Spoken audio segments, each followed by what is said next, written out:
Hello. So today we're going to discuss Gayatri Chakravorty Spivak's essay, Can the Subaltern Speak? And Can the Subaltern Speak is a foundational text in Marxism and post-colonial theory, gender studies. It is one of the most, I think, impressive pieces of Marxist scholarship of our time because it touches on the relationship between capital, colonialism, gender, um,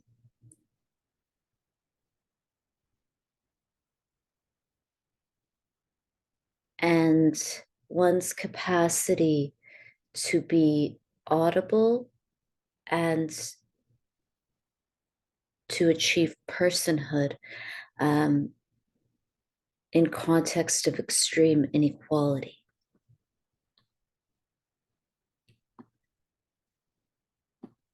So there are many interpretations, and mine is just one.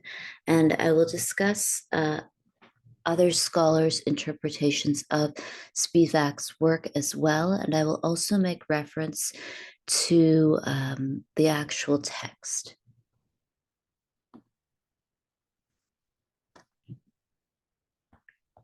Can the Subaltern Speak? And finally, I'll finish by discussing some of the ideas from Homi Bhabha's work, The Location of Culture. Spivak and Bhabha are two world-renowned scholars in the field of post-colonial theory. So Gayatri Chakravorty Spivak's essay, Can the Subaltern Speak?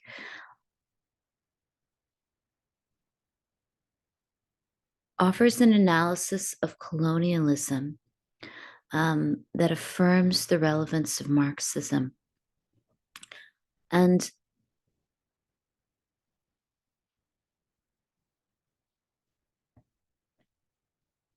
what reviewers of Spivak's work have said is that this essay hones in on the historical and ideological factors that obstruct the possibility of being heard for those who inhabit the periphery.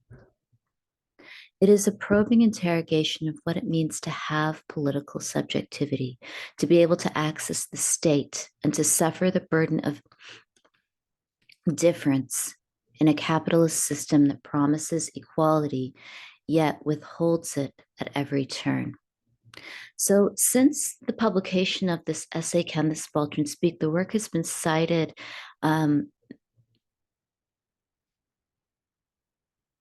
in many ways. And Gayatri Spivak has discussed the essay throughout the world.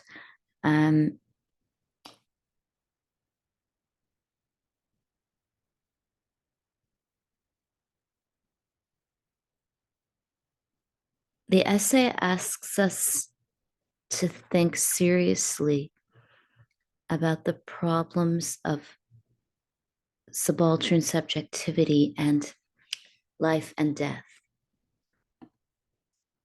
So I will discuss three themes. Firstly, gender and post-colonialism. Secondly, Can the Subaltern Speak? The essay itself. And finally, I'll finish by discussing the location of culture and some of the key terms from Homi Bhabha's text, which is also a really well-cited piece of scholarship in post-colonial studies. So firstly, gender and post-colonialism.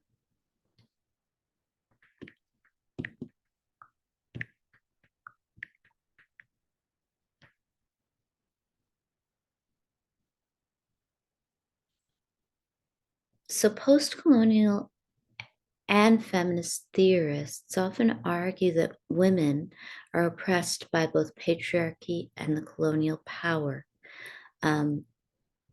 that structures patriarchy, even after formerly colonized countries achieve independence. So, gender and post-colonialism as a field of scholarship has really expanded over the years, particularly I think, due to interventions from queer theorists who have looked at the ways that gender itself was a colonial construct. And even after formal independence from colonial rule, attitudes towards gender, sex, sexuality, queerness, marriage, and the body continue to be structured by colonial law and by Victorian ideals. So this is a clip of Gayatri Spivak. Are you having? And far from being just a theoretical exercise, I think that post-colonial feminist and queer theory allow us to think about really practical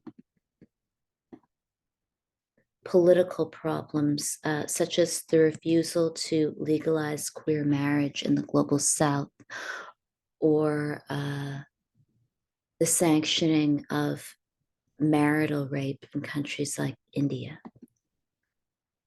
Now, far from being a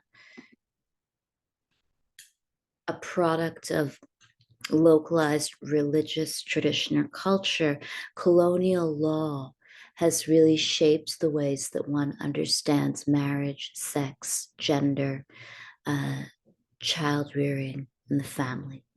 So this is a clip of Gayatri Spivak.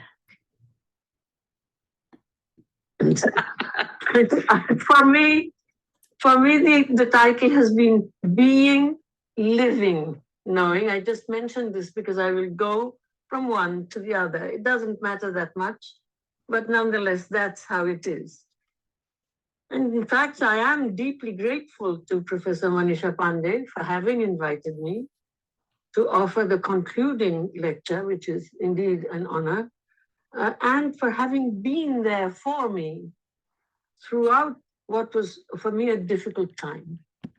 I had COVID, recovered, and slowly worked myself into a life that got extremely complicated, and she was right there. I am honored, of course, that the Vice Chancellor, Professor Najma Akhtar, agreed to chair the occasion, and I'm certainly aware of her work in education, and this puts us together because in whatever way, I can't say well or ill, my life more or less has been devoted to the idea and practice of education. Happy 100th birthday, Jamia Millia Islamia. Sorry, I'll play the rest of the clip in a second. Many of you have an interest in the global South and formerly colonized countries, and many of you are from countries outside of what would be referred to as the global North, and you might be interested in looking at the work of Gayatri Spivak and specifically the kind of work she has done to promote education in India. Our treasured place. I'm very aware of the grandeur of the university, and also I have been at Jamia in person a number of times. I want to come back there as soon as possible. I am, in fact, particularly delighted to be invited to speak at the Department of Sociology. English was my home from 1957 to 1962. I had wanted to be a physicist, but thank God I failed the mathematics exam for entering Presidency College. And in those times, it was Presidency College or nothing.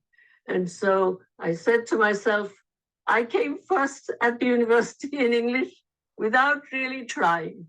They can't not get me in. So this was the dubious reason for my moving into English. But soon I realized that I'd done the right thing. So it was my home from 1957 to 1962. In 1962, and I will tell you the story, I stepped into comparative literature, English, French, and German. In 2007, I received the undeserving honor of a responsibility for the humanities as a whole. This, for me, has come to mean the humanities beyond the discipline.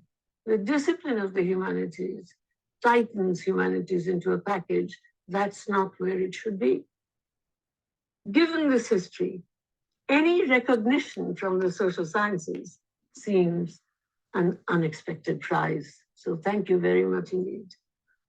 In October 2018, I was invited by the Center for Social Studies at the University of Coimbra in Portugal, the oldest university in Europe, to give the inaugural lesson for the first batch of PhDs.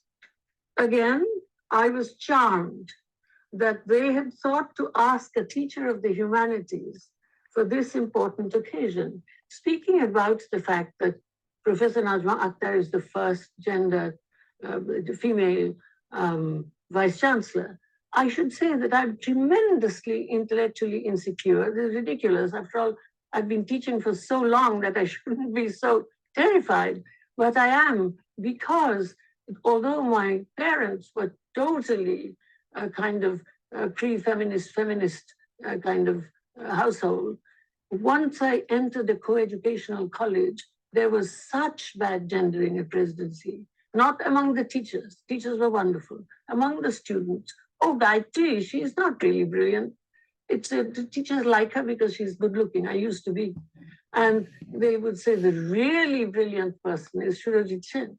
You see, this idea that I was only liked by intellectuals because I was a good looking girl, this is the worst kind of gendering and leads to a lifetime of intellectual insecurity. You never know as to why people are saying, even now, as I'm so old and certainly not a delight to look at, I still feel, God knows, I may be just a token. But at any rate, I was charmed that they had thought, because of my intellectual insecurity, to ask a teacher of the humanities for this important occasion. My title for them was Study, Know, Learn, Hear, Listen, Do, ? Humanities for Social Studies. This was my title. This is how I explained my title to them. So, and I'll tell you a little bit about how I explained it, because it relates to what I'm doing today, humanities and sociology. I told them that this title summarized my idea of the humanities as training in imaginative activism. I will dwell on each cognitive position, I told them. Studying, knowing, learning, hearing, listening, and then doing with the question mark. The question mark, the hard one is from knowing to learning. As you at this great university are aware, learning must be done very well. I don't have to tell you that. But there, the object of investigation is just that, an object. We learn as well as we can, all documentation, but it's the object of investigation is an object. And in my title, there was a question mark at the end after do. It is because there is no direct line from knowing to doing. There is no direct line from knowing to doing. So when we speak about diversity, we must be aware of this. The fact of an institution of knowledge which reflects diversity at a certain level does not, in fact, secure this line at all. I told my colleagues there that I would dwell on each cognitive position, that the hard one, as I just said, was the necessity to move from knowing to learning. And as I said, in knowing, the object of investigation is an object. To move to the next stage, from knowing to learning, the object of investigation must itself become something like a subject. Manisha mentioned this. The object, and I'm very glad that you actually picked up on this basic thing that I have been trying myself and not succeeding. It's hard. It's hard, but you still resist as much as you can, simply the idea of knowing well. And that's what is encouraged these days with the way education is going. Speed and efficiency are encouraged. And therefore, the idea of this move, if we in the humanities don't come forward to offer this, there is no hope for social justice. At any rate, so therefore, the object of investigation must itself become something like a subject, and only that can lead to a change in practice. It's a scary moment when this happens. What do I do? Our formulaic description of the effort to make this change is a prayer to be haunted by what I'm learning, because I can't do it myself. It is like in Bengali, we say, bhar karo, amar upar bhar karo, haunt me. And this is a prayer, a position of mine that I'm describing this in a secular way. It's not like knowing at all, because being haunted is unanticipatable. It happened because you're working hard. And this is something that philosophers all over the world first philosophers have acknowledged. You folks have spoken about phenomenology in your Lebenswelt, life work. But in fact, think about Aristotle when he talks about the fact that we can only go through mimesis very, very carefully. And by chance, perhaps it will become poiesis. This thing, to be haunted, is unanticipatable and it's not periodic. You can't make it happen. You can only try. So I'll post the slides online and you can watch the entirety of the talk. In the interest of time, I'll only play that much. I think the relationship between knowing and doing is something that is central to Spivak's work. And we've discussed the concept of epistemic violence and the ways that who knows and who has the capacity to produce knowledge is a very political question. And making it impossible for one to be taken seriously as someone who knows something is, I think, central to maintaining hierarchy. And it's central to also racism. If the only people who can know what racism is must speak in the Queen's English and have a considerable amount of financial capital and a whole series of degrees from elite institutions, then obviously there is a relationship between knowing what racism is in theory and doing nothing to promote the interests of the poorest people, who are not those who can claim to know what racism is. So language has been really central to the ways that legal claims and claims of discrimination are made and also discounted.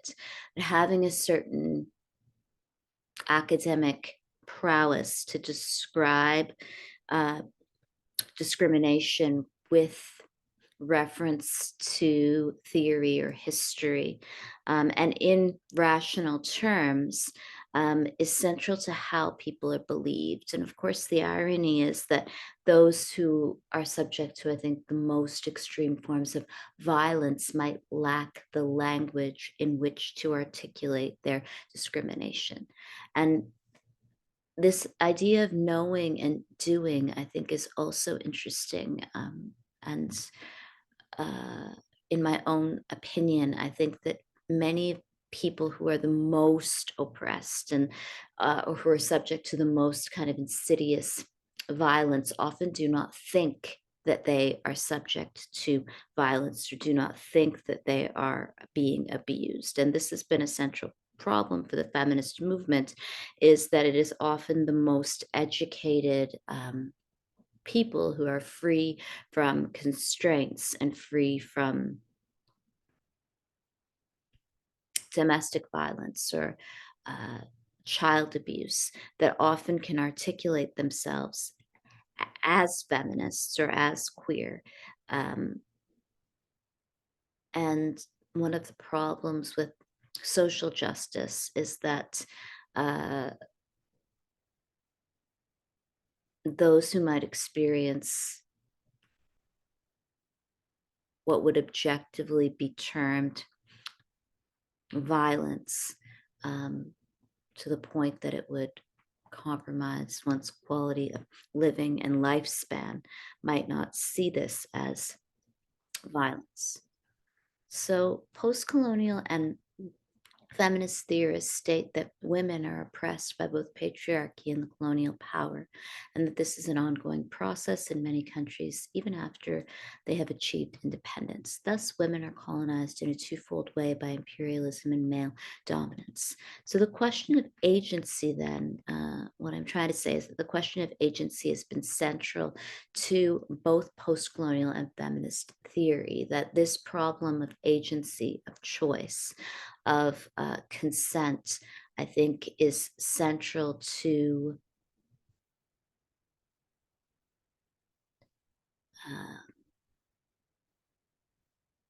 questions of injustice. If one consents to being abused, or if one consents to being in relationships of economic injustice, then is this consent? And then obviously the question is, what else would one consent to if they did not consent to certain relationships?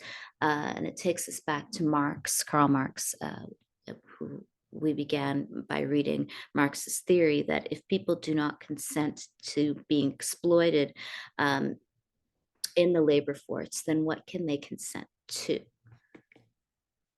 So Chandra Mohanty's work, Chandra Talpad Mohanty's work, is also a well-cited essay in post-colonial studies and gender studies in the field of the humanities. And the essay, Under Western Eyes, argues that the third world woman is treated as a singular monolithic subject, and that this third world woman is an appropriation within a codified scholarship created by certain Western feminists. So Mohanty was interested in the ways that this character, the third world woman, appears in all of these different texts, and often within a binary relationship between the European or Western woman or person, who is seen to have things that the third world woman does not. And this kind of monolithic figure is used to support narratives of Western superiority. But it is also obviously used to mask class differentials within the global South.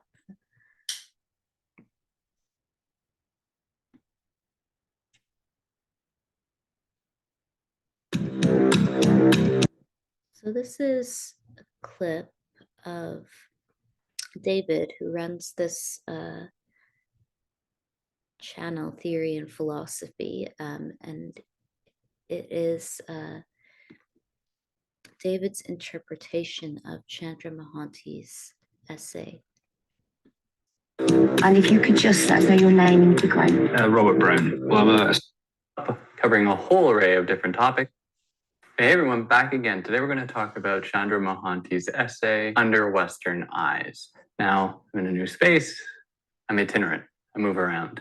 If you're new here, welcome. I'm David. I try to explain philosophical concepts and ideas in ways that make them accessible to you. So if you're new, like, share, subscribe. You can go and see the more than 200 episodes I already have up, covering a whole array of different topics. If you found this in podcast form, you're going to be able to find the video of it on YouTube, if you're into that. Or if you found this on YouTube, you're going to be able to find it in podcast form if you just want the audio. If you want to help me out, do all those things I just mentioned, like, share, subscribe. You can help me out monetarily via Patreon or PayPal, but obviously no pressure to do that. If you are listening to this on a podcast platform, you can leave 5 stars, obviously, and that would help me out a lot. Tell your friends, who knows, they might get a kick out of it. So yeah, let's cover this short essay to kind of continue on my post-colonialism stream of thought and covering these very important texts. And something to think about, I think, when contemplating post-colonialism is exactly what that term means. What does it mean to imply that colonization has ended, to be in the post phase of colonialism? Can such a thing occur? If the effects are still being experienced by people all across the world because of decades, centuries of imperialism, then how can it possibly be said that colonization ever finishes? So what then does that mean for a term like post-colonialism? Just food for thought.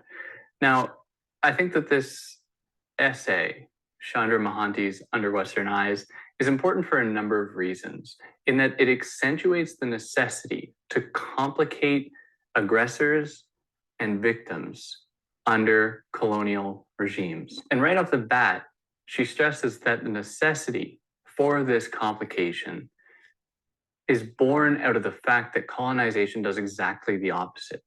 Colonization performs, among other things, it performs one action really well, and that is to reduce colonized bodies, colonized people, to a homogeneous single group that can be easily controlled, maintained, managed, placed under colonial rule.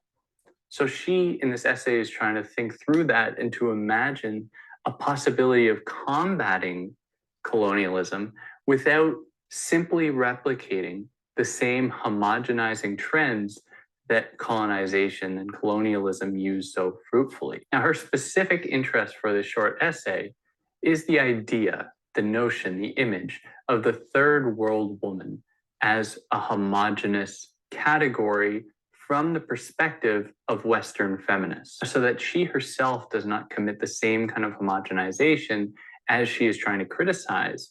She does not suggest that there is a homogenous, monolithic Western feminism that is participating in this homogenization of third world women.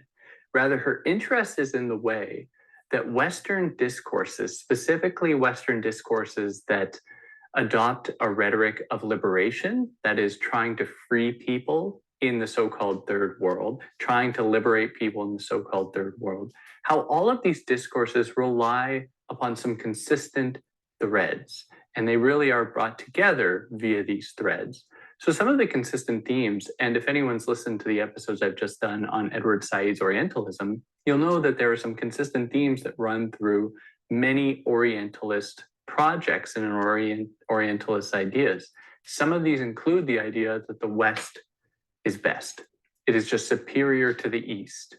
And this is imbued, and the West is imbued with a number of qualities as a result, as being more scientifically proficient, more politically proficient, more technologically proficient, which all contribute in a repeated reduction, in a repeated homogenization of the third world as being less advanced than the so-called West. Now, in the case of Western feminism, what it does, and on its face, this isn't necessarily a bad thing, it becomes one, is that it filters its understanding of oppression, in this case, patriarchal oppression, uses that understanding and applies it to the rest of the world, as though patriarchy functions the same in Bangladesh as it might in upstate New York, which is, you know, when you put it in terms like that, it's just totally absurd.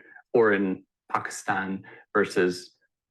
We're tired of being told to just eat less and move more. Introducing Juniper, the medical way to lose...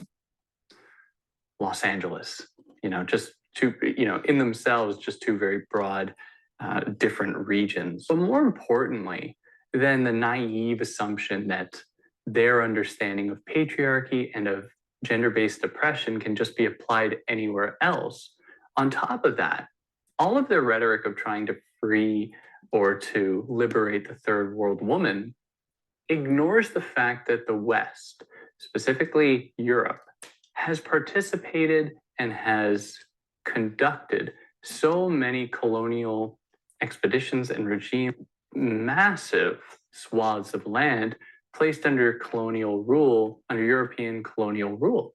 So by ignoring this fact, Western feminist discourse, instead of actually helping women in these places contribute to a similar act of reducing these women and speaking for them instead of letting them speak and listening to them and their specific needs. So Western feminists ignore the real lived experiences of regional women all across the world. And I think that this certainly could be applied to women's experience even within the United States. Differently situated women are going to have vastly different experiences of oppression, especially when you're going to consider their socioeconomic status, sexual orientation, their own gender identity, or any kind of womanhood that exists along a spectrum or outside of that spectrum. You're going to have vastly different experiences of oppression. Now, she extends this to men as well, to say that men is not in itself, in her words, a coherent group that can just be identified as the perpetrators of patriarchal oppression. She suggests that certainly we can't ignore the fact that men are 95% of the time the culprits of gender-based violence. But it's important to acknowledge the different ways that patriarchy operates in different settings. Men are going to benefit in different ways. The very category of manhood is going to be placed under relief. It's going to be questioned in different settings. Who gets qualified as a man?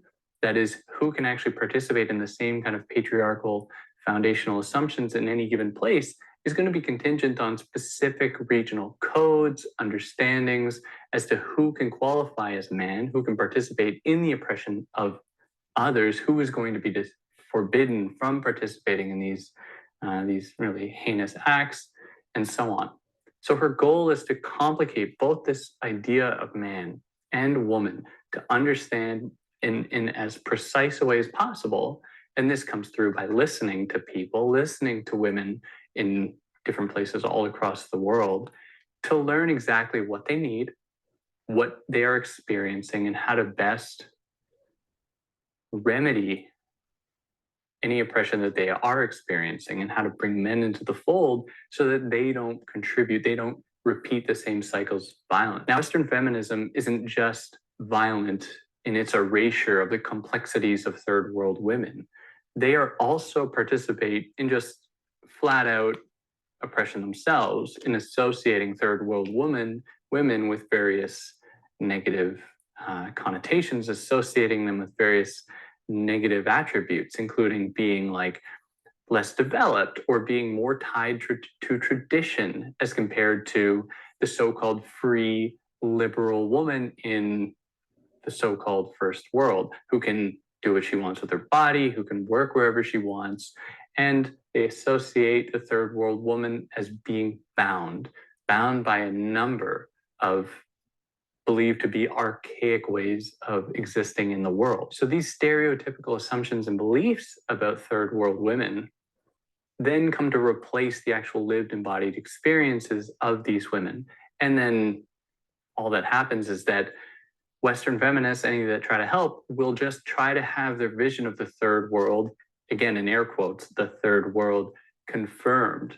And what that will do is repeat the same cycles of violence that have been inflicted likely across centuries. She concludes this essay by saying that it must be theorized, or male violence must be theorized and interpreted within specific societies, so that it isn't as though there's just one single way to understand male violence and its effects on women, but to really complicate and extend these discussions to many different people to get as large a possible grasp or as precise a grasp of these issues in specific places. And yeah, that's essentially her essay. If there's anything I excluded that you think would be important to add, or anything I misinterpreted or mispresented, I'd love to hear about it. If you like what I did, like, share, subscribe. Yeah, catch you next time. Take care.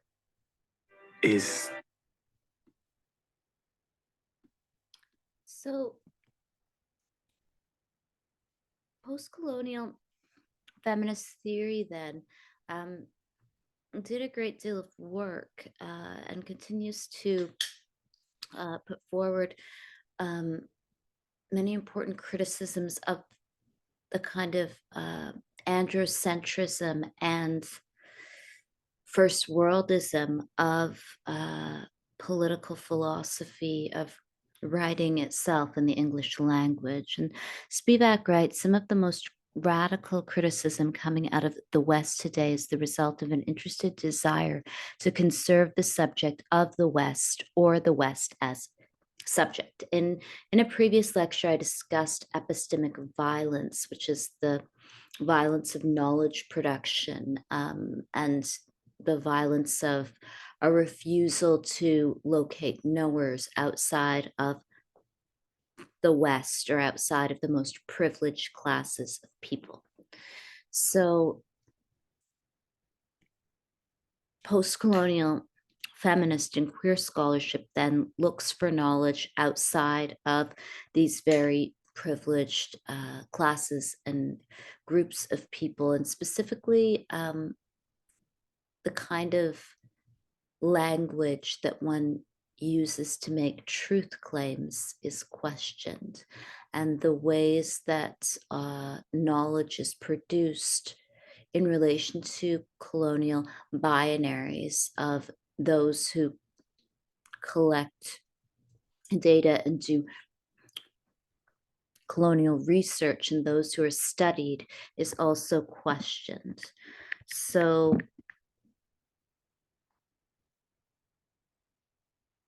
Gayatri Spivak's essay, Can the Subaltern Speak,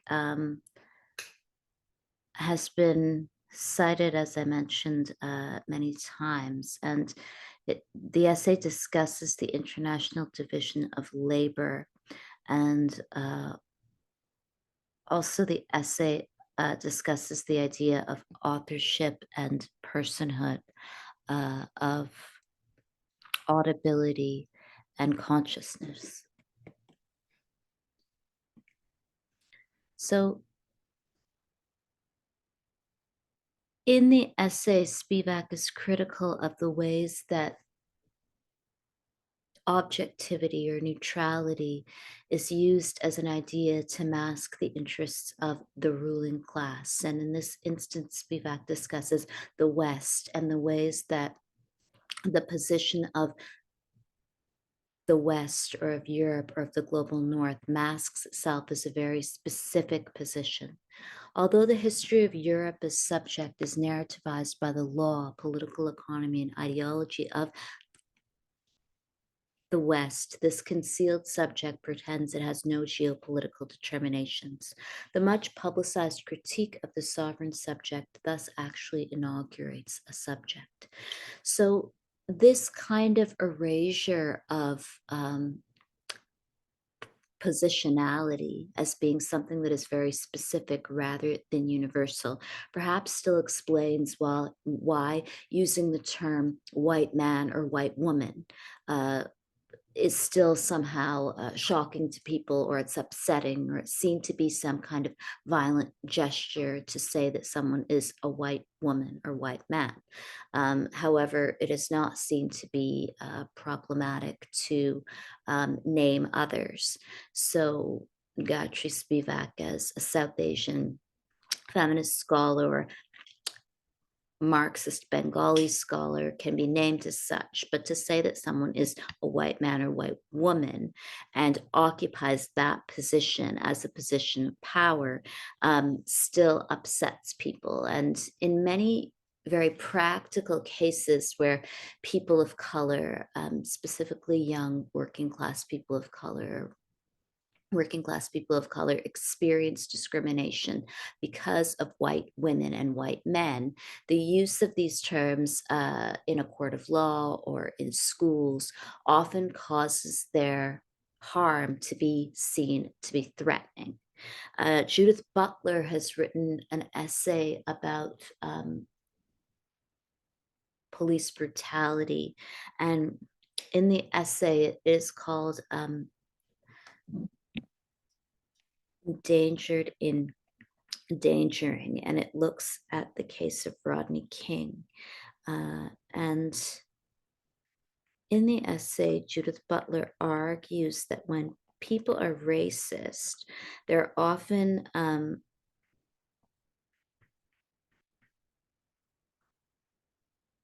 incapable of understanding that certain people are being threatened and other people are doing the threatening. So even calling someone a white woman or a white man in ways that point out privilege is actually seen to be threatening. And this obviously doesn't make sense if you look at who has the most financial capital in society and who is the most protected person. So in the essay, Endangering Schematic Racism and White Paranoia, Judith Butler argues that no matter how much evidence, including videos, people could see of 6 police officers beating Rodney King, he was seen to be threatening to the police and threatening to American society. And this is something that one has seen over and over again. When an entire Black family is harassed by a white woman who threatens children, and then they try to complain on the internet, the person who is often given a great deal of sympathy from the kind of educated liberal world, including the academic elite, is the white woman. And so this kind of paranoia and schematic racism means that we're never able to perceive certain people as being under threat. And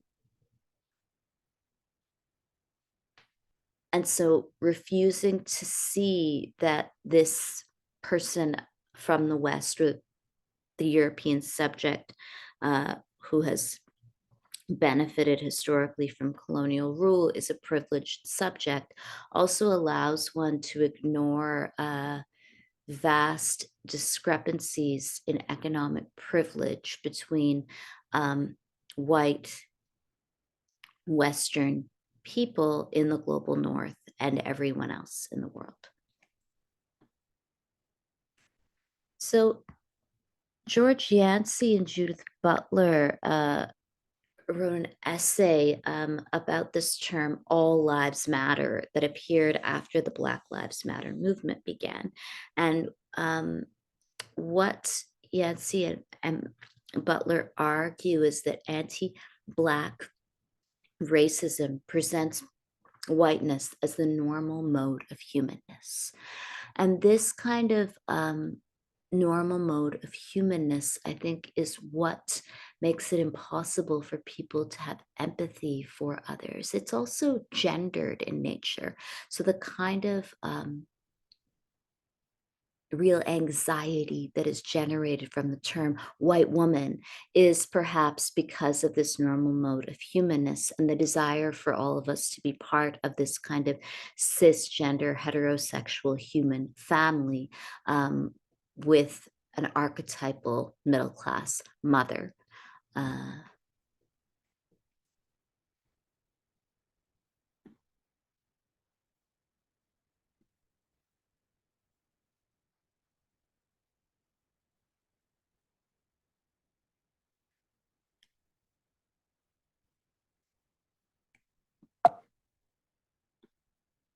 So Spivak further states that in the face of the possibility that the intellectual is complicit in the persistent constitution of other as the self shadow, a possibility of political practice for the intellectual would be to put the economic under erasure, to see the economic factor as irreducible, as it reinscribes the social text, even as it is erased, however imperfectly, when it claims to be the final determinant of the transcendental signified.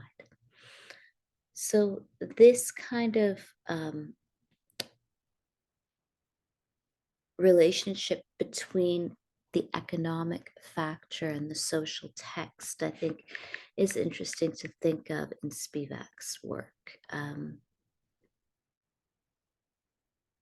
My own concerns with post-colonial theory have been the ways that this kind of constant discussion of the global South is often used to mask North American racism against people of color who are often not the most privileged elite of South Asia.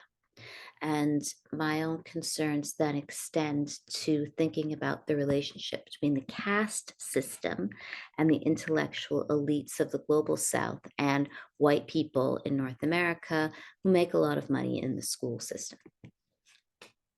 So Sojourner Truth, speaking in 1867, highlighted the denial of Black women as knowers via asymmetries in cognitive authority and via men's habitually constrained imaginations.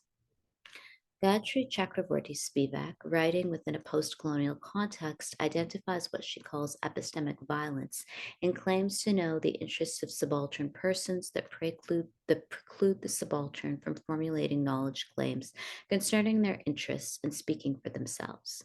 These examples are part of a broader history of epistemic resistance through identifying and calling attention to ways in which knowers have been wronged in their capacity as knowers.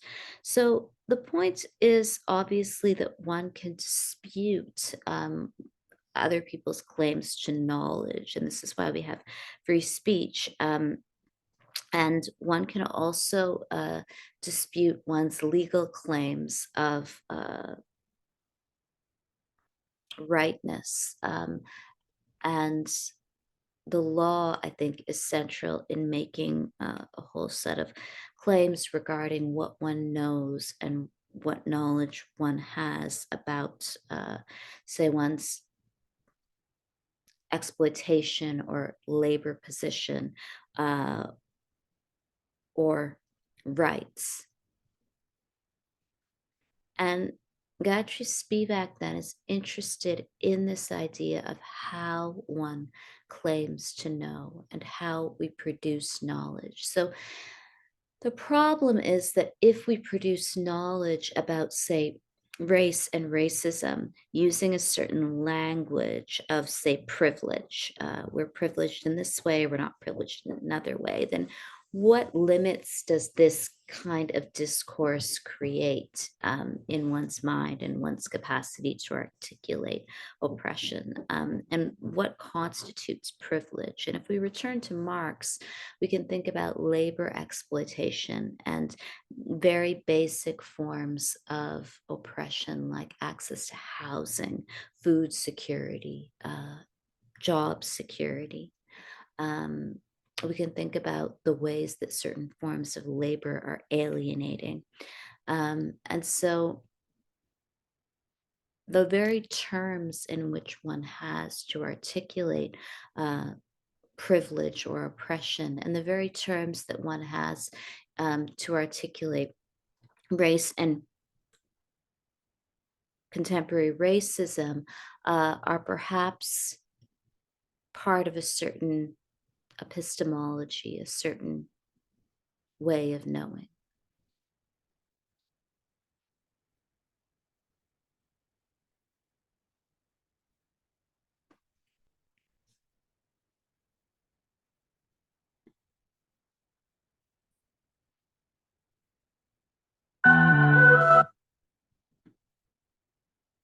So I guess the question is then, is it possible to produce knowledge about the global proletariat in contexts when knowledge is often produced through networks of the most elite castes and classes, races, heterosexual families globally?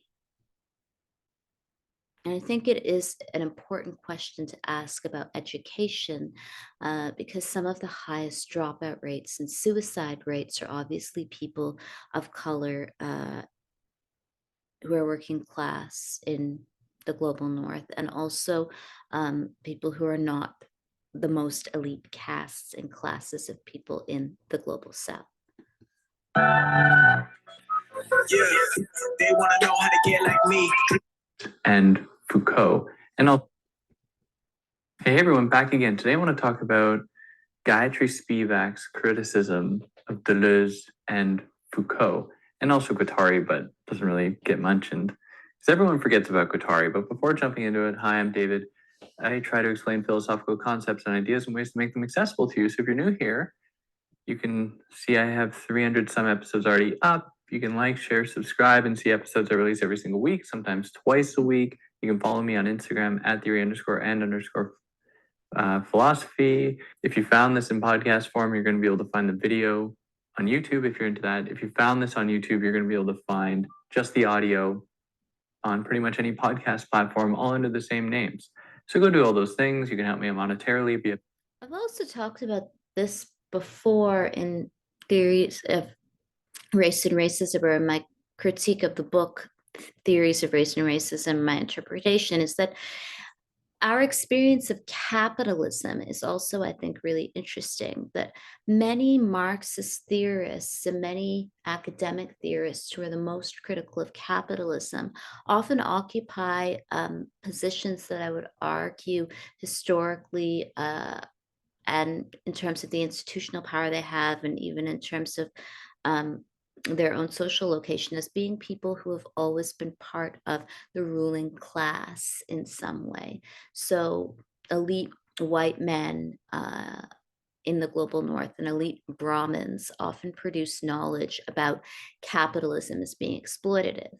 And the irony of this is that I think that there are many people who are, say, Dalits in India or people of color in the global north who actually might feel as though capitalism, particularly in the time of internet-based technologies and financial credit and lots of MBA programs online, the capitalism might actually be more transparent and might lead to less forms of institutional violence than, say, the school to prison pipeline, which often involves the use of the school system to police and ridicule people, even to perform some sort of eugenics against people who could participate in the modern capitalist world without having to be subject to institutional discrimination in schools and by the state. Join our PayPal, but no pressure to do that. Liking, sharing, subscribing really does the trick. Now, this is an interesting thing I looked into. Now, I've covered Spivak's Can the Subaltern Speak in its entirety on this channel as well, and you can go find the episode I did on that. And in that episode, I recounted how Spivak criticizes Foucault and Deleuze. And I approached that with my understanding of Foucault and Deleuze from their own works, which I've covered a number of their texts on this channel that you can go and see if you'd like. But I hadn't realized that she's actually really drawing from a single interview. She does draw upon their other works as well, but really there's a central interview or conversation between Foucault and Deleuze that she's picking from, which presents some problems as far as her approach goes. And I'm not going to get into the weeds of it, but to put it really simply, it doesn't fully account for the entire breadth of their projects and really the nuance that they lend to their projects within all of their other works. In any case, I didn't know this conversation existed. So in a few weeks, I'm actually going to cover that conversation between Foucault and Deleuze in another episode, and that's going to usher in the series I'm doing on Foucault's lectures at the Collège de France. So you can look forward to that. So you should subscribe, and then you can see it when it comes out.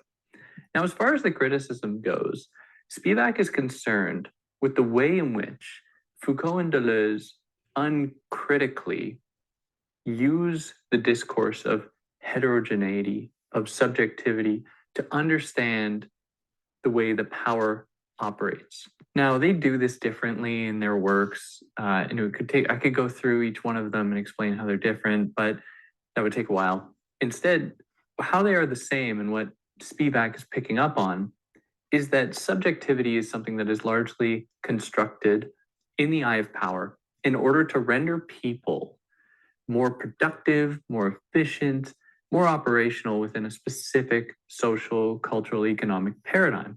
So there were different forms of power, different institutions of power that were put together or that operationalized a certain discursive regime to render people as instrumental as they can possibly be for the functioning of that institution. So in the case of like the army, which is something Foucault writes about a little bit, it sought to implement a very coded regiment into its operations in order to make the people within it as docile as possible, to make them the best kinds of warriors and fighters that they could be.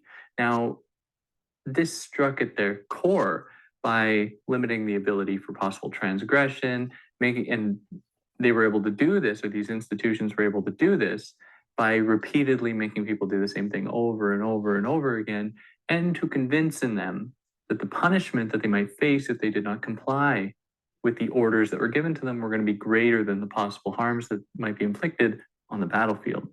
So all of this worked to create this kind of subjectivity, these kinds of subjects that were going to be ripe for control, for docility, so that they can be best used. Now, that does comply more broadly with Foucault's work.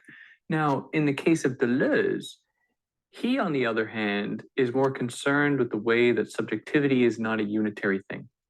Rather, every single subject is comprised of what he and Guattari might call multiplicities. There are many different parts to us. There are many different parts to the power that is imposed against us. Now, what power tries to do is it tries to reduce subjects to very manageable forms. So this sounds like Foucault. It tries to reduce these multiplicities to manageable, total, homogeneous categories. And Deleuze responds to this, and Guattari, by advocating for identifying the ways in which that humans are multiplicitous. We are comprised of many different drives, desires, beliefs that essentially make up who we are. Now, Spivak is concerned here because in both of these considerations, there's no real attention given to ideology. And she isn't totally clear in how she's positioning herself in relation to ideology and how she imagines ideology here. But what we can glean from her criticism is that hers is somewhat in line with the Althusserian notion, and I say somewhat with a big asterisk, with the Althusserian notion of ideology that works specifically to normalize, and also Gramsci is relevant here, to normalize capitalist modes of production and the relations found within this economy, within the capitalist economy. So ideology serves a very specific function in rendering people docile in a lot of cases, rendering them productive for this very big, very exciting, life-changing, challenging, memorable economic enterprise, economic structure that has come to command every single part of our lives. Now, under this system, within ideology, and we can hear Zizek screaming in the background, but it's not important to go into him too much. What we can hear within ideology are false beliefs being espoused by people within it, where people are being duped because of this ideology to believe that capitalism is the only way to organize economic relations, and the type of social relations that emerge from it are also normal. The types of relations people have with their teachers, with their parents, in romantic partnerships, like all of these things are going to be characterized, they're going to be colored by the economic conditions that we find ourselves in under a capitalist economy. Now, when Deleuze and Foucault are interested in the way that subjects are able to actually speak against power just by virtue of them speaking, like in the case of Foucault, talking about how subjects within like prisons are able to offer us an anti-penal or an anti-carceral discourse just by virtue of them talking, because they're able to provide accounts of the horrors of the prison. When he does this, he is suggesting that there is no false consciousness that ideology would create. Instead, there is just any kind of belief can strike against power in any kind of setting. And what this does is it really undermines the power of ideology, and it undermines the power of the capitalist economy in exploiting people, no matter what they really say about it, no matter what they really think about it. So to locate transgressive potential within the utterances of people who have been subjugated is to deny the fact that the exploitation is still going to occur even as these utterances are said. Moreover, it's quite problematic in the way that both Deleuze and Foucault frame the possibility of speech, where for Deleuze, it's like Judge Schroeder, not totally relevant. If you want more on that, go listen to my episodes on anti-Oedipus. But they use Judge Schroeder as someone to convey their theory, to put forward their theory of an anti-Oedipal psychological paradigm, what they regrettably call schizoanalysis. And so in all of this, what they are effectively doing, that is Foucault and Deleuze, are normalizing and rendering transparent their position as simple mediators between the subjugated and the rest of the population, and the powerful even. And they are able to bring those words, they claim to be the ones bringing those words to the people, to make it known how power operates, which is a very noble task, and it's something that Spivak is very happy about. But it falls short when actually accounting for possible transgressive potential, because it is only replicating the same system of speaking for others or filtering someone else's speech through these powerful institutions and through these powerful figures. Foucault and Deleuze are among the most elite in that setting in France in the early 70s, all throughout the 60s. Now, of course, Spivak is not concerned so much with imprisoned people in France in the 18th and 17th centuries. She's interested in people who have experienced colonization all across the world at the time, like in the 70s. Like, she wasn't, not necessarily for her, but when Deleuze and Foucault were writing, their theory of power and of subjectivity doesn't seem to hold when we try to apply it against colonial regimes, and the way that colonization strips people of their ability to actually speak. And it filters the very possibility of speech through a regulatory mechanism that is going to severely limit what can be said, which explains for Spivak why people like Foucault and Deleuze, when they engage with the quote unquote other, which is already a romanticized, fantastical figure that complies with various Orientalist themes in a lot of cases, this other is always going to be the people who are the most elite in those settings, who have the ability to speak the right language that can be understood by these French mediators, these neutral, objective French mediators who are going to lend credence to the subjective voices of these privileged people in these settings. And the same, it should be said, can certainly apply to Spivak. I've heard a number of criticisms from people to suggest that Spivak herself, being of the upper echelon in her setting, is problematic in her characterization, speaking for marginalized people, even within India. Now, in opposition to Deleuze and Foucault, Spivak draws a lot upon the work of Jacques Derrida, which might seem strange. I mean, he's positioned very similarly to the other two. His Algerian background notwithstanding, Derrida presents a way to engage with power without replicating it in the same ways that she sees Foucault and Deleuze doing.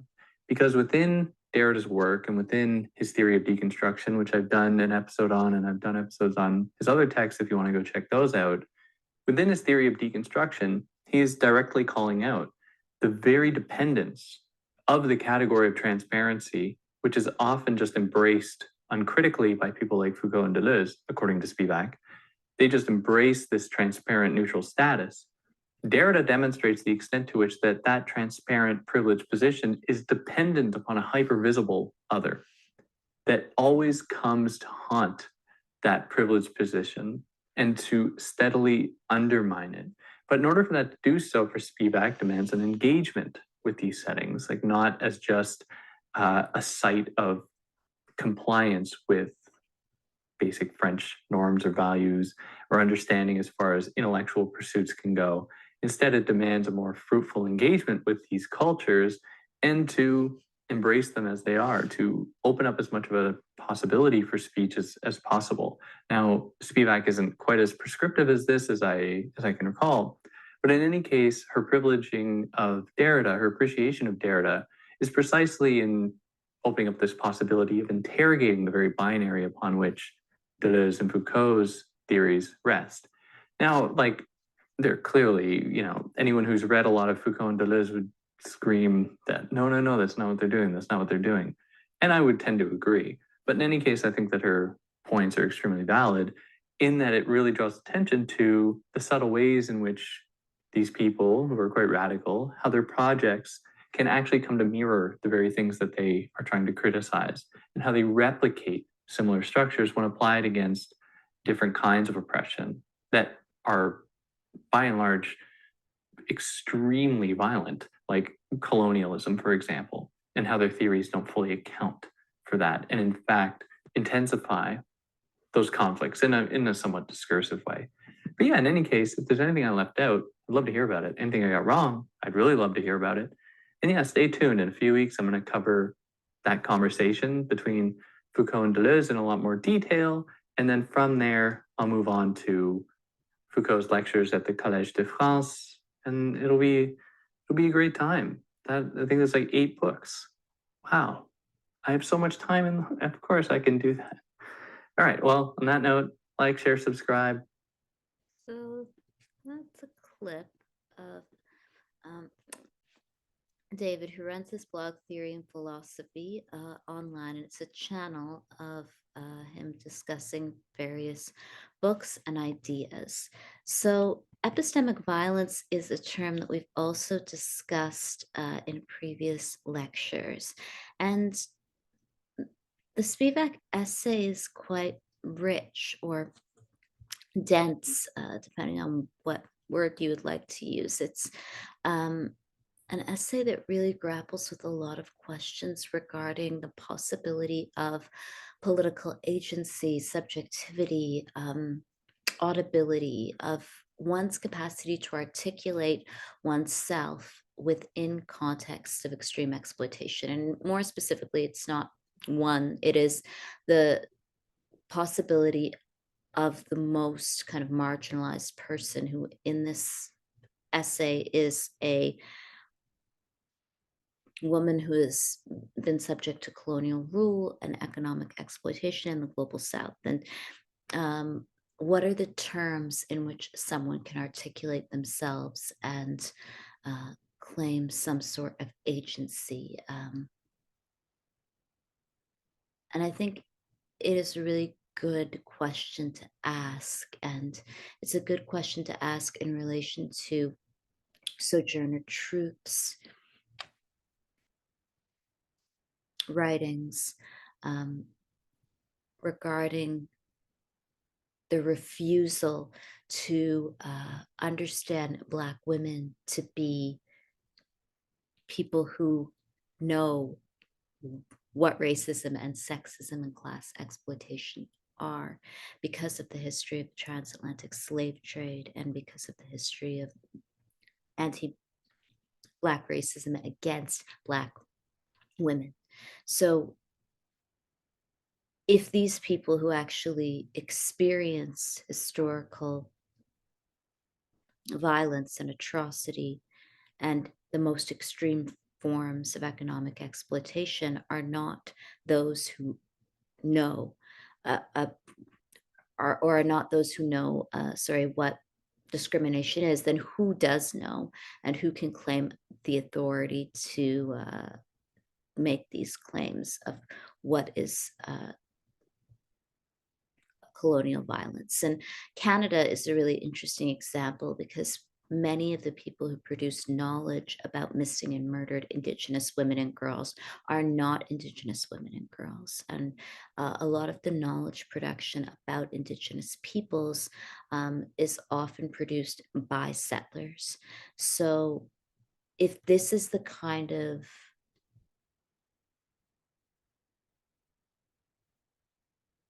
knowledge that is produced, if the terms are always kind of set by colonial institutions like the school or the settler state, then is it possible to ever trust the voice of those who actually are the most marginalized and who don't speak in this kind of Queen's English grammar about oppression? I think it's a question that one will always come back to when we think about race and racism. And it's a question that I think really irritates people who understand that white liberals who are very privileged often can command a certain language regarding colonialism and racism and feminism from their extensive schooling or reading, and can look quite good doing it. And whenever there are instances where people of color and indigenous people who don't have as much education try to kind of name oppression, I think it makes people very anxious because the knowledge is not produced in a certain branded fashion that is quite saleable. So the knowledge produced about, say, colonialism and racism can often be quite saleable when it is presented in this kind of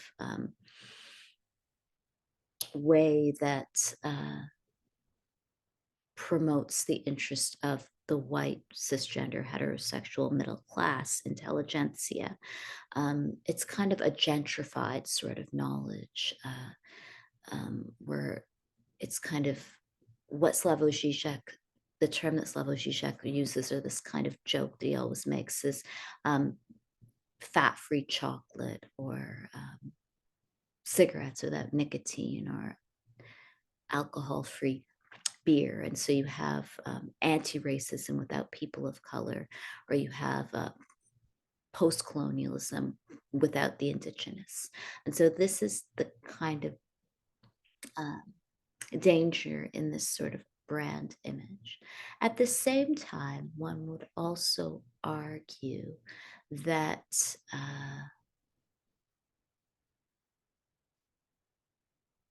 the capacity to read and to write in the English language using the most resources possible and perhaps the best libraries possible to have access to the most information is something that one would want for people who have not historically been allowed to read and write. And so if we were to think about who was not allowed historically to even read and write, those who were enslaved were not allowed to read and write. And Black women historically have often not been encouraged to read and write because of slavery and even because of patriarchy. And this is also true of women in the global South. So these arguments regarding knowledge production and literacy and the production of knowledge, I think, are complex.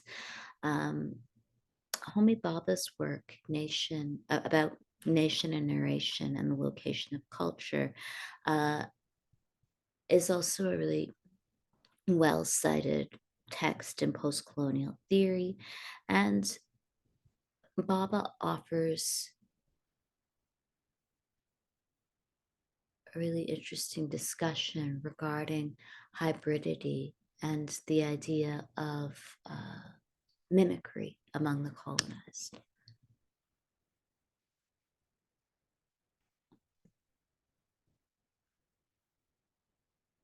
How the Light Gets In is the Institute of... So this is a clip of Professor Homi Bhabha. And the location of culture was a really well-cited text when I was a graduate student, and I had to read it. And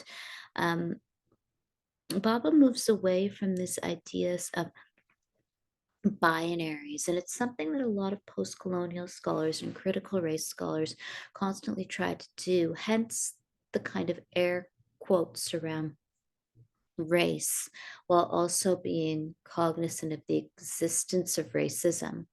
And so many kind of critical theorists try to move away from the idea of essentialism. Judith Butler's work regarding gender asks us to question the workings of gender, while Judith Butler obviously would understand that rape as a crime often afflicts women, including trans women, at a greater rate than other genders of people. So this kind of understanding of essentialism as being problematic, while also wanting to critique the workings of essentialism, is central to a lot of post-colonial theorists' claims, including Homi Bhabha, who advance these ideas of hybridity and ambivalence to discuss colonialism and colonial discourse. Arts and Ideas Unique Festival, combining days full of talks and debates in philosophy, politics, arts and science, with evenings full of music and dance. Get your tickets for the world's largest music and philosophy festival at howthelightgetsin.org. I first thought of the concept of hybridization when I tried to understand how people who lack power and authority can actually enter a negotiation and make demands which combine or mix up or destabilize the assumptions of power on which they have been, which they're asked to invited to converse. So I think post-colonial studies is nothing other than thinking about the moment of enlightenment in relation to colonization, thinking about the construction of nation and civil society in the West, while Western powers were involved in creating colonies in the what we now call the global South.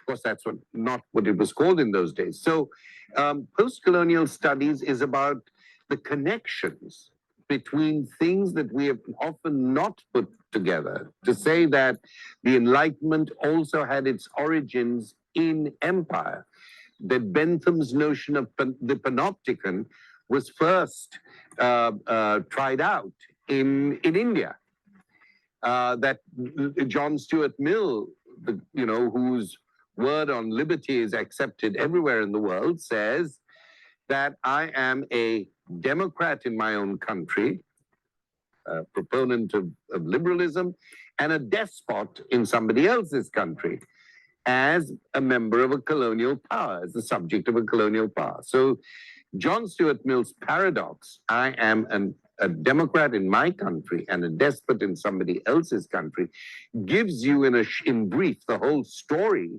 about post-colonial studies. How do we think about democracy and despotism coexisting in different parts of the world, but at the same time?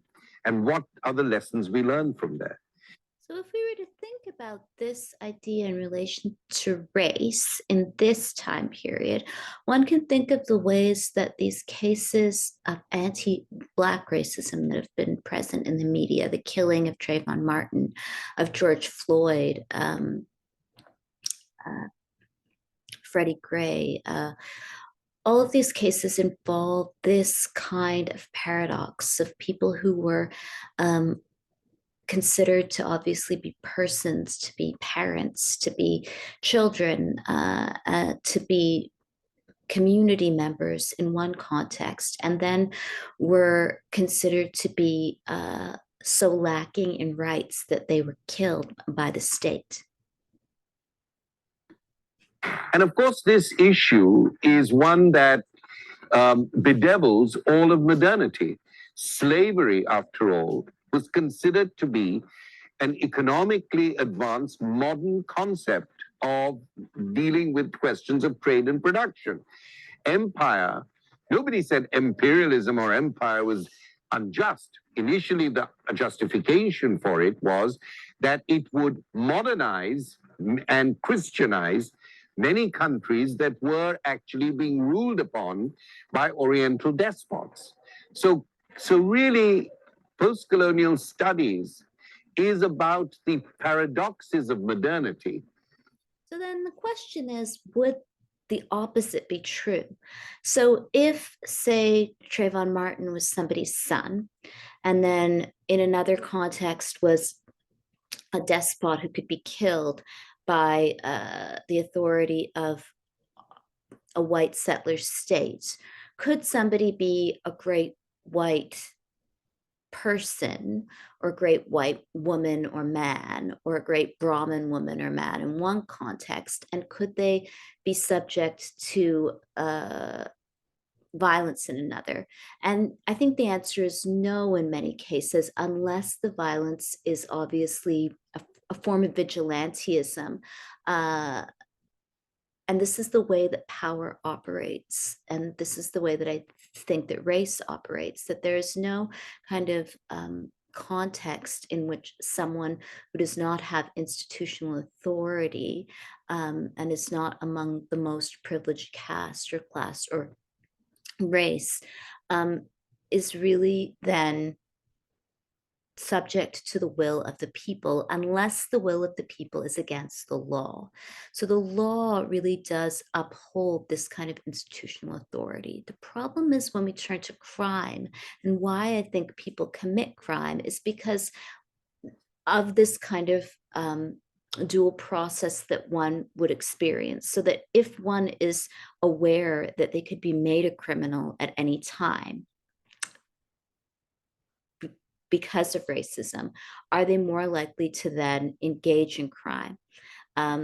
So this capacity to be a kind of aristocrat who turns someone into what Giorgio Agamben would call a homosacker is, I think, what leads people to commit crimes such as gangs or organized crime activity, because it allows one to have the same capacity to do away with others that the state has. And the unfortunate truth is that I think that the more that the state is involved in this kind of active killing of persons, the more that there will be crime, and crime against those who are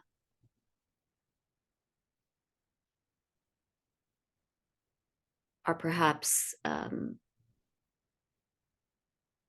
unaware of all of the racial antagonism that exists in someone's life through the entire course of their life as a person of color, and even more specifically as Black and Indigenous people in a settler state with extreme hierarchies of class and extreme forms of alienation against specifically poor people of color.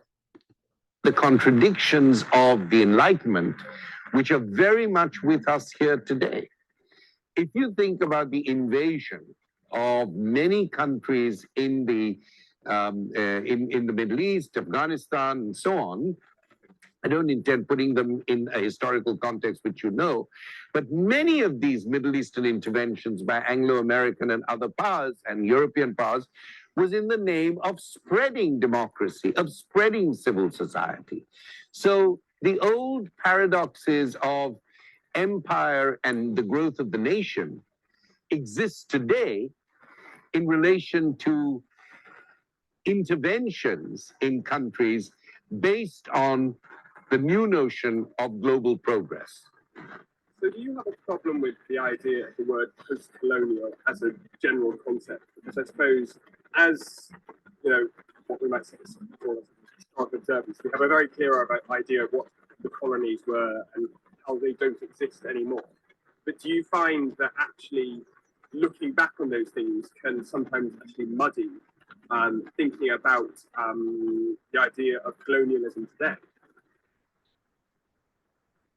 Well, I have a problem with the term post-colonial when it is narrowly used for disciplinary curricular purposes. When people want not to explore its wider connotations and want to turn it into some kind of codified canonical knowledge, because as I say, the relevance of the post-colonial movement of thought is about modernity, the concept of modernity in general. It's about the notion of the Enlightenment and how do we rethink the Enlightenment. So I'll stop it there. Homi Bhabha's work is interesting and it does discuss this idea of hybridity. So Homi Bhabha develops this notion of hybridity from Mikhail Bakhtin, who uses it to discriminate text with a single voice from those with a double voice, such as novels whose narrator cites characters speaking in their own voice. These texts are hybridic. So this idea of having two voices is something that Homi Bhabha discusses as a form of ambivalence for the colonized who can understand a localized culture while also understanding the kind of texts and laws of English colonial rule.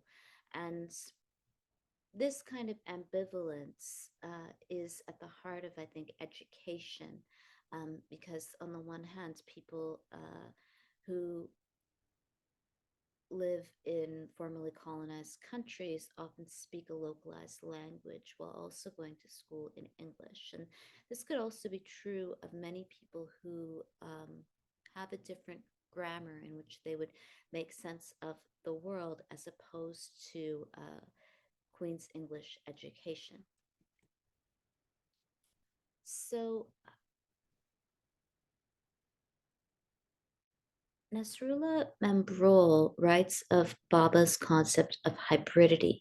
One of the most widely employed and most disputed terms in post-colonial theory, hybridity commonly refers to the creation of new transcultural forms within the context zone produced by colonization.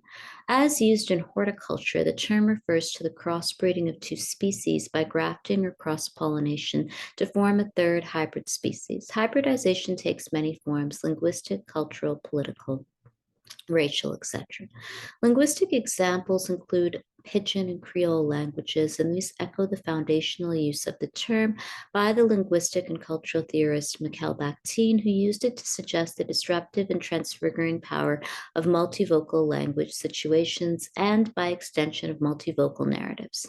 The idea of polyphony of voices in society is implied also in Bakhtin's idea of the carnivalesque, which emerged in the Middle Ages when a boundless word of humorous forms and manifestations opposed the official and serious tone of medieval exclatial and feudal culture. The term hybridity has been most recently associated with the work of Bhabha, whose analysis of colonized or colonized relations stresses their interdependence and the mutual construction of their subjectivities. Bhabha contends that all cultural statements and systems are constructed in a space that he calls the third space of enunciation. So this in-between space carries the burden and meaning of culture. And this is what makes the notion of hybridity so important. Hybridity has frequently been used in post-colonial discourse to mean simply cross-cultural exchange. The use of this term has been criticized since it usually implies negating and neglecting the imbalance and inequality of the power relations it references. So when people use this term like cross-cultural communication or sharing of things, it often discounts inequality and the ways that capitalist inequality structures this kind of meeting of different groups of people. As it structured capitalist inequality, obviously structured meetings between, say, the East India Tea Company and colonized peoples. So by stressing the transformative cultural, linguistic, and political impacts on both the colonized and colonizer, it has been regarded as replicating assimilationist policies by masking or whitewashing cultural differences. The idea of hybridity also underlies other attempts to stress the mutuality of cultures in the colonial and post-colonial process in expressions of synchronity, cultural synergy, and transculturalism. The criticism of the term referred to above stems from the perception that theories that stress mutuality necessarily downplay oppositionality and increase continuing post-colonial dependence. There is, however, nothing in the idea of hybridity as such that suggests that mutually negates the hierarchical nature of the imperial process, or that it involves the idea of an unequal exchange. This is, however, the way in which some proponents of decolonization and anti-colonialism have interpreted its current usage in colonial discourse theory. It has also been subject to critique as part of a general dissatisfaction with colonial discourse theory on the part of critics such as Chandra Talpad Mohanty, Benita Perry, and Ajaz Ahmad. These critiques stress the textualist and idealist basis of such analysis and point to the fact that they neglect specific local differences. So ambivalence is also a term that was used by Homi Bhabha, and it was first developed in psychoanalysis to describe a continual fluctuation between wanting one thing and wanting its opposite. It also refers to the simultaneous attraction toward and repulsion from an object, person, or action. So this kind of attraction and repulsion is also at the heart of colonial rule, this desire to kind of know the other, but also to be revolted by the other, is central to really extreme forms of perversion, such as the kidnapping and murder of Sarji Bartman, which we've discussed in previous lectures.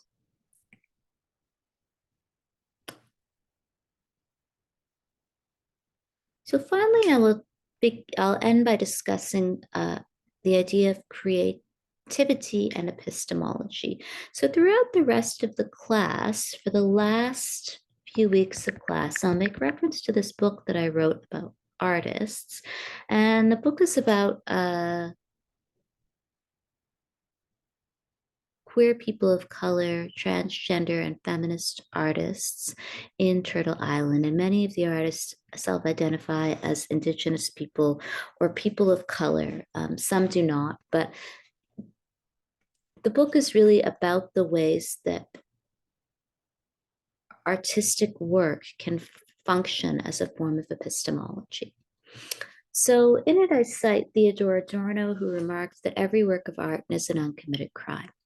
The idea of art as an act of defiance is deeply important in uneventful times of the political. So this kind of dual process between, say, colonial intelligence in the English language and mass consumerism and kind of intellectual labor exploitation or technocratic labor exploitation is, I think, about contemporary capitalism. And it sometimes just involves an obsession with the production of kind of cheap commodities or the production of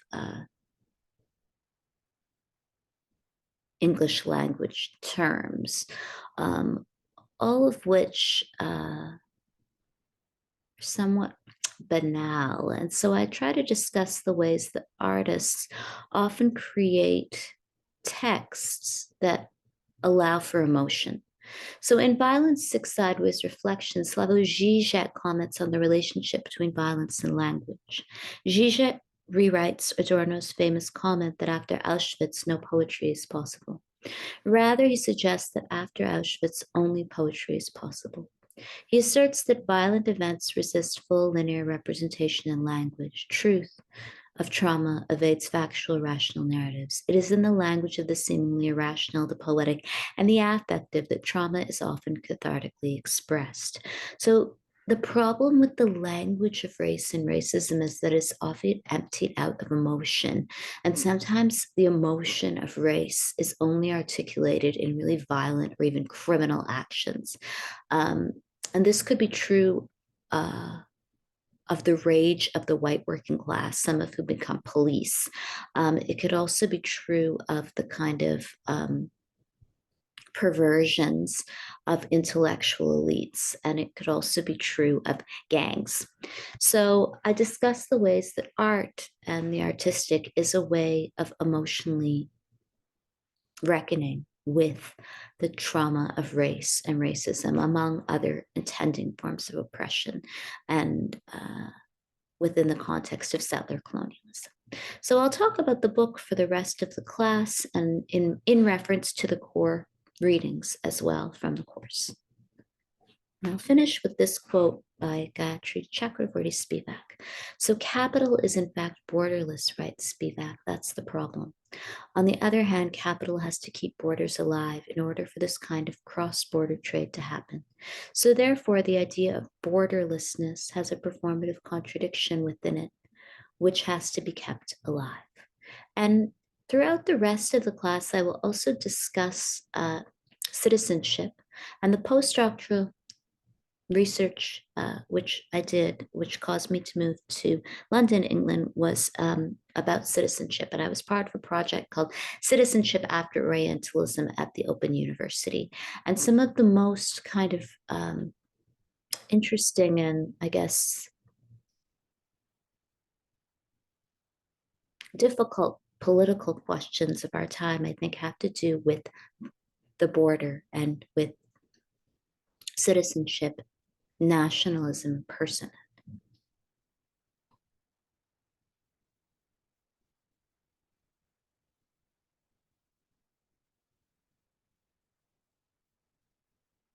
So if we were to think about English as a form of capital, we can think about the relationship between the English language, the border,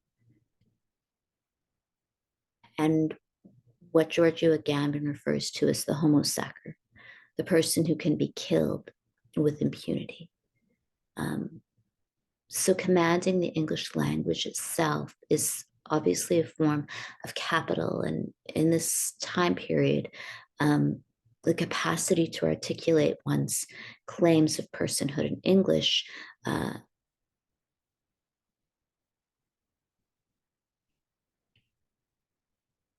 can be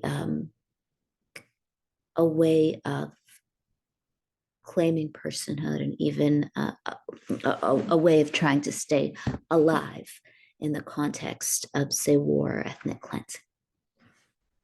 So that's all. And I have marked your tests and your grades are online.